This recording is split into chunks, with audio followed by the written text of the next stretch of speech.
नमस्कार, प्रतिदिन दैनिक अखबार संपादकीय ऑडियो में आपका स्वागत है। अब हेडलाइन सुनिए। यूक्रेन में युद्ध खत्म करने का फार्मूला क्या होगा? दैनिक भास्कर। रोबोटिक्स और ड्रोन क्षेत्र में भारत की दमदार उड़ान, हिंदुस्तान। अब संपादकीय विस्तार से। यूक्रेन में युद्ध खत्म करने का फार्मूला क्या होगा? दैनिक भास्कर।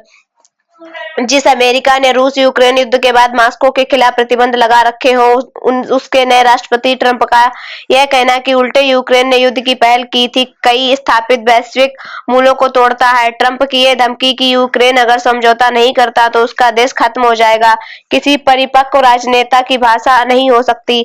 जेलेंस्की ने एक मीडिया संस्थान के कार्यक्रम में कहा, अमेरिकी मदद के बिना युद्ध में यूक्रेन के बने रहने के अवसर बेहद कम है। हालांकि मेरे यह कहने से देशवासियों का मनोबल गिरेगा, इसलिए हम किसी भी कीमत पर देश की संप्रभुता की रक्षा करेंगे। उनका यह आर्तनाद सोचने को मजबूर करता है कि क्या पूरी दुनिया ट्रंप पुतिन दबंगई को चुपचाप देखती रहेगी? नहीं। फ्रांस में ईयू के सदस्य देशों ने यूक्रेन में ट्रंप की नीतियों पर बैठक की और यूक्रेन को सामरिक मदद बढ़ाने का हौसला दिया। यूके के पीएम ने कह दिया कि जरूरत पड़ी तो हमारे सैनिक यूक्रेन की मदद के लिए जाएंगे। उधर यूएस और रूस की नजदीकियां और चीन के खिलाफ अमेरिकी टैरिफ चीन रूस संबंधों पर भी असर डालेगा। ट्रंप का make America great again WTO को भी चुनौती है। उन्होंने डब्ल्यूएचओ और पर्यावरण प्रतिबद्धता के वैश्विक प्रयासों से भी अमेरिका को बाहर कर लिया है। देखना होगा यूक्रेन में युद्ध खत्म करने का फॉर्मूला क्या होगा।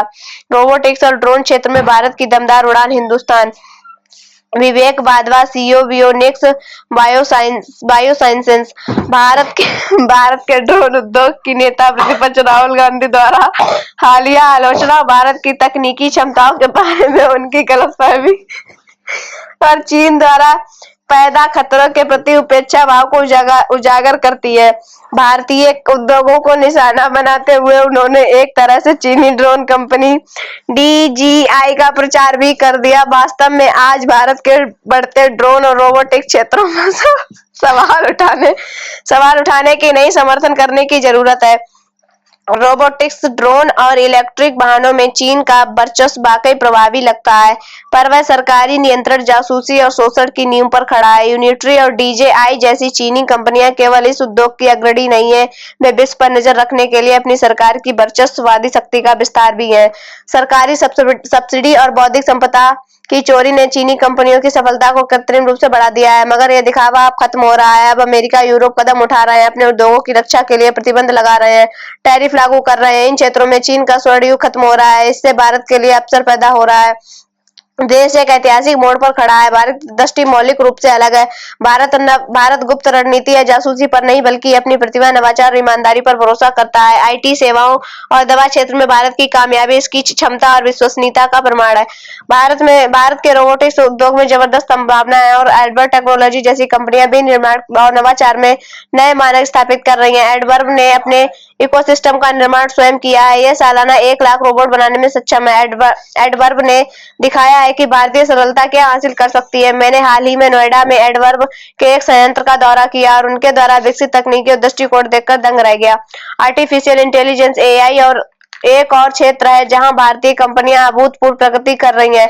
भारत फौज रक्षा प्रौद्योगिकियों को फिर से परिभाषित करने के लिए AI का लाभ उठा रहा है, जिसका उदाहरण 150 मिल्टी पोलो ड्रोन है, जिसे अद्वितीय कुशलता के साथ बहुत ऊंचाई पर उड़ने के लिए डिजाइन किया गया है। पुणे में भारत फौज के बाबा कल्याणी और उनकी टीम के साथ मुलाकात में मैंने जाना कि मानव रहित हवाई प्रणालियों में भारत को आत्मनिर्भर बनाने के लिए कैसे प्रयास हो रहे हैं। भारत का ड्रोन भी उतनी ही आशा जगा रहा है। इंडो एरिया सिस्टम और भारत फौजी जैसी कंपनियां ड्रोन द्वारा क्या हासिल किया जा सकता है, इसकी नई रूपरेखा तैयार कर रही हैं। चिनूक से प्रेरित इंडो एरिया के ड्रोन जैसे संबल ज्यादा ऊंचाई वाले अभियानों के लिए सशस्त्र बलों की पसंद बन गया है।